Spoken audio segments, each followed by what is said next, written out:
எல்லாருக்கும் வணக்கங்க. இந்த வீடியோவில் நாம் பார்க்க போகிற டாபிக் என்ன அப்படின்னா, சூரியனுடைய காரத்துவத்தை பற்றி தான் பார்க்க போகிறோம். இது தெரியாமல் நம்ம ஜாதகம் பார்க்க முடியாது. ஃபஸ்ட்டு ஒரு கிரகம் என்னென்ன விஷயங்களை குறிக்குதுன்னு தெரிஞ்சால் தான் பலன் சொல்ல முடியும். அதனால் சூரியனுடைய காரத்துவங்களை பார்ப்போம்.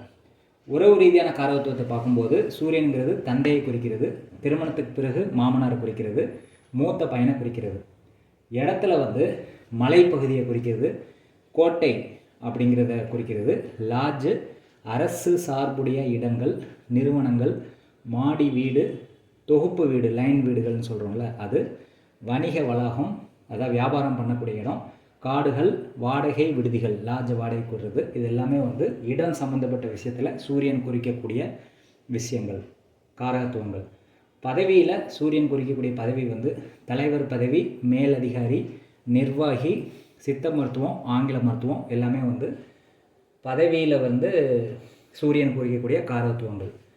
உடல் உறுப்பில் சூரியன் குறிக்கக்கூடிய விஷயங்கள் என்ன அப்படின்னா, வலது கண், எலும்பு, பித்தப்பை, தலைப்பகுதி, முதுகுத்தண்டு, விந்துவின் உயிரணு, இதெல்லாமே சூரியன் குறிக்கக்கூடிய பாடி பார்ட்ஸ்.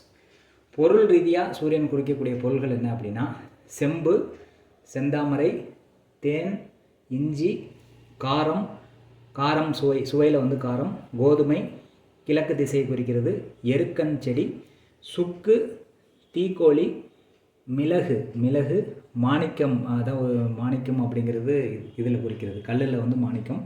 அப்புறம் கோயிலை குறிக்கிறது, கூரை போடுறது, பந்தல் போடுறது, மரங்களை குறிக்கிறது. இது எல்லாமே பொருள் ரீதியாக சூரியன் குறிக்கக்கூடிய காரத்துவங்கள். இப்படி 9 கிரகங்களுக்குரிய காரத்துவங்கள் தெரிஞ்சால் தான் நம்ம அடுத்தடுத்து அதனுடைய பலன்களை நம்ம கண்டிப்பாக சொல்ல முடியும். இது தெரியாமல் பலன் சொல்ல முடியாது. அதனால தான் சூரியனுடைய காரத்துவத்தை பற்றி நான் போட்டிருக்கேன். அடுத்தடுத்து ஒவ்வொரு காரத்துவமாக நம்ம பார்ப்போம். நன்றி.